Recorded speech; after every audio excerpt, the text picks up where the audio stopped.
来关心2024年的总统大选，副总统赖清德伫新北市万里的旧厝有违建的证据。赖清德亲身说明，讲因兜是工寮，民国60年都已经摕到门牌啊。若侯友宜、郭文哲拢提出65岁以上免纳健保费的证件。中央讨论了后，嘛决定要扩大补助，上紧2025年施行。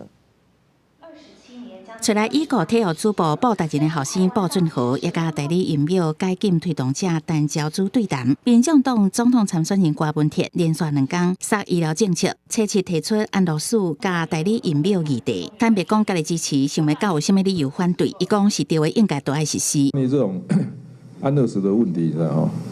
我也觉得，我个人是赞成啊，为什么会这样？因为我是实际上看过那些病人的样子嘛。郭文哲甲侯友宜拢提出65岁以上的长辈免健保费的方案。七日卫福部甲行政院开会，决议明年会甲长辈的健保费扩大补助。不过卫福部长施水元初次表示，话讲了上紧，预算天数也是爱遵守，真正实施的日子上紧嘛，都爱到2025年。侯友宜透早就去花莲进行选务行程，互人解读是要甲花莲立委鲍坤琪修补关系，嘛叫中央政策唔通做半套。好的政策，花莲跟进，但是要做前号，来照顾真正需要被照顾的长辈们。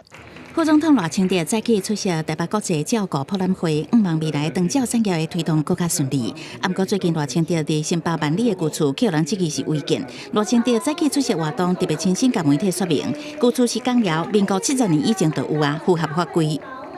因为那个老房子是我出生长大的地方。也在民国60年左右就拿到门牌号，尊重新北市政府的调查。如果有需要配合改进的，这个我们都会配合。新北市政府爱赖清德赶紧照规定申请。另外，鸿海创办人郭台铭最近也是积极约外校2个人见面，无放弃在野整合。我们都在持续的邀约，然后各方的幕僚也都在联系。郭台铭最近过来走夜市，要甲民众博感情，后礼拜领表可能就会宣布副手的人选。记者综合报道。